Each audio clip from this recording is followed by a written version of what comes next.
September 16th, 2010, and I have a brief update for you guys and then more Q&As, and I don't want this video to be 15 minutes long, so let's get going. I'm doing very well emotionally, but in terms of my diet, I forgot the baby steps. I forgot. I completely forgot, and I've spent the week beating myself up, constantly beating myself up for not being good enough because I forgot the baby steps. There is a reason that I yell at people to do the baby steps all the time. There is a reason I believe so firmly in one way of weight loss, and it is because it works, because it changes habits. And I forgot that that's why I do the baby steps. I thought, oh, I just do it because it makes it easier, because it's more structured, because I can follow a guideline, because I have mini goals, which means I don't have to just track my success at the scale, but I'm tracking my goals. And I forget that all those reasons are just benefits to the baby step system. But the reason that I do baby steps is because I shouldn't push myself harder. Duh. Hello, Shanti. So I've been finally realizing this in the last day or two, and I have had no idea what to say for this video until today, this morning, when I really finally got my head around it. But basically, here we go. I'm here. I came from, this direction, way back there, okay, years and years ago. And I have come this far in my weight loss journey. And I have done way more, but I'm back here. And what I want to do is be back here, where I was when I did my very, very best. But I can't just jump right here, because there are like all these tiny little steps in between to the point where I'm finally doing everything I need to be doing to have the best body I could possibly have, which is what I was doing a year and a half ago. I need to be back there, but I can't just jump here. Why do I forget this? I must take every incremental step to this point, otherwise when I get here and I'm doing everything here, I'm not going to be able to sustain it, and I'm going to fall back way below where I started again. And I forget that this is why I'm so passionate about the baby steps, because they get us to our goals in reasonable time, at a reasonable pace, so that when we are starting to do everything we want to do, we can actually continue with it as long as we want. So I ran only twice this week instead of 3 times. I only did strength training once this week instead of 2 times. I ate maintained calories 2 days a week this week and medium to low calories the rest of the week, and for some reason I was unhappy with this, even though that's pretty damn good. And that's where I have to do the mind switch, half empty, half full. The half empty is I didn't do enough, I'm not good enough, I'm not going fast enough, I'm never going to reach my goal, this baby steps are bullshit, why can't I just be at where I was at a year and a half ago, why can't I be doing everything now? I must do each step. I forget to look at the half full and turn it around and say, hey, I ran a couple times this week and I ran harder runs than I have run in a year. And I've been eating great calories 5 out of the 7 days. That's excellent. And I've been drinking my water regularly, even if it's not enough yet. I have been making a conscious effort to fill water bottles and drink water all the time, and it's working. Why do I get so upset? Something that has really helped me start exercising is all of the encouragement online, especially Jesting Jill. Thank you. Sometimes we just need other people to yell at us to make us remember what we want to be doing. Willis Mine posed a question about loose skin. I had mentioned in the last video that over time and with strength training, loose skin can disappear. And she said, oh my God, new info to me about the skin. Does it really? It can, but it's so specific to your body and your situation that I'm going to send you to an article for more information. So if you want to know more about whether when you're done losing weight you're going to have loose skin, whether it's going to be loose skin that you can expect to go away over time or loose skin that you may have to have removed, or if you can't get it removed, loose skin you may have to live with forever.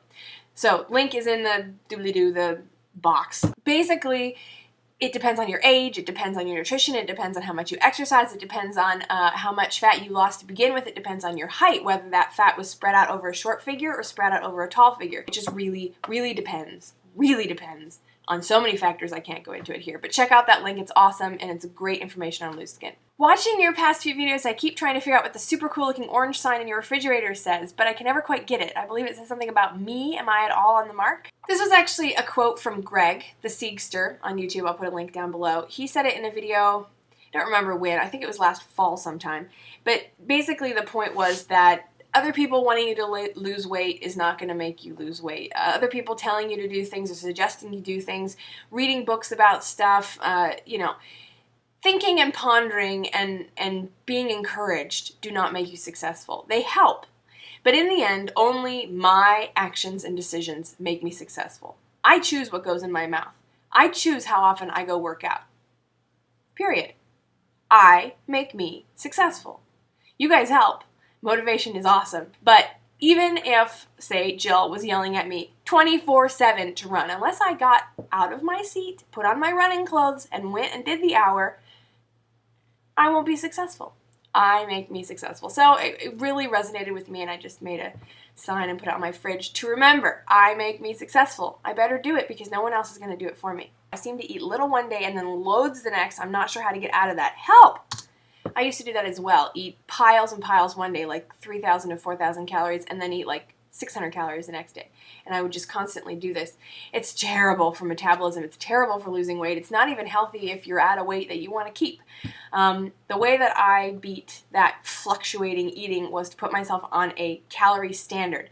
Sometimes when people are dieting, they say they want to eat up to a certain point. When I started losing weight, I said I want to eat above this point, but below this point. When I first started losing weight, I think my goal was 16 to 1,800 calories. I might have to recheck that, but that sounds right to me. 16 to 1,800 calories for losing weight. Mind you, I was much heavier back then.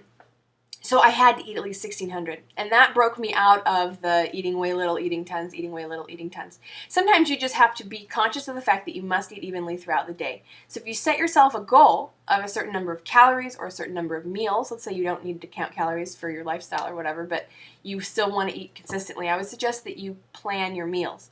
Plan some sort of structure that you must follow, and then make a goal to follow that for a few weeks and build the habit.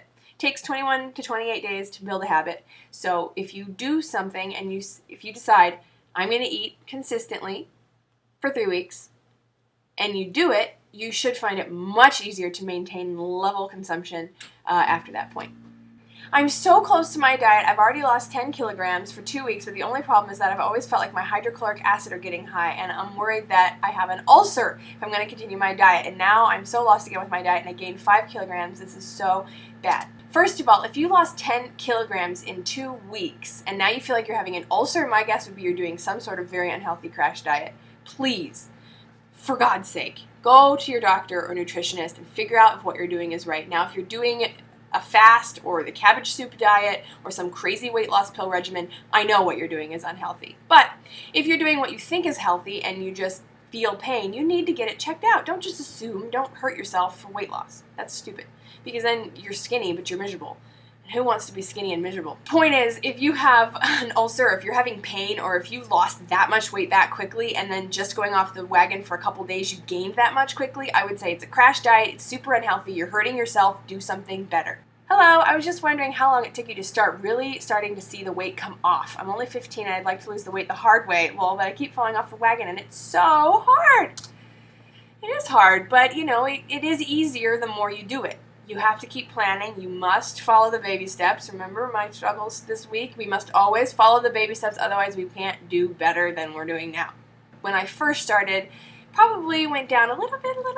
I mean, I barely saw a difference. The only way that I knew I was doing right was because I was tracking my calories, and I was tracking my walking, and I was tracking my water for the most part.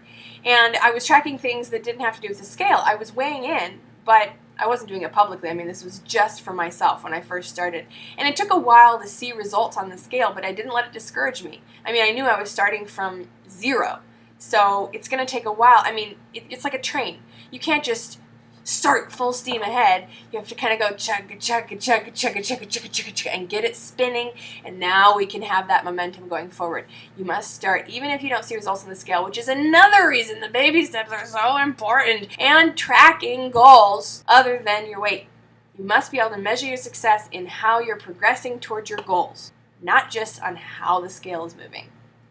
And finally, how tall are you? You lost so much weight, good job. What do you do when you get hungry? How long do you work out? I will repeat, I am 5'8" to 5'9", somewhere in there. What do I do when I get hungry? I eat. How long do I work out? As long as the workout that I schedule dictates. If it's a spinning class, it's going to be 45 minutes to an hour. If it's a run, it's going to be as long as my couch to 10K run that day says I need to go for. If it's just going to the gym to the elliptical, probably a half an hour. How much should you do? More than 10 minutes, hopefully more than 20, ideally for good health more than 30. So more than 10 minutes a day is proven to augment your cardiovascular health and metabolism by X%. I don't know, but it's not much. But you have to do at least 10 minutes of exercise to really get any benefits at all. If you do 20 minutes of exercise a day, you get much more benefit. You'll actually get yourself into much higher metabolism and start burning fat. Most scientific studies say that 20 to 30 minutes and beyond is what's healthiest. But we can't, of course, start with 30 minutes a day. When we start at 0, we have to do 20 minutes twice or 3 times a week, and then 20 minutes 4 times a week, and then 20 minutes 5 times a week. And once it becomes routine, then maybe we bump it to 30 minutes, and then we bump it to 45. I mean, it just really depends on where you are in your journey, what your aims are, and how you're planning to get there. So that's all I have this week. Thank you guys for watching. Take care. I'm going to keep working on my baby steps, and I'm going to keep watching videos and supporting, and I hope you guys keep supporting each other. Let's stay healthy. Fall is upon us, but we can do it.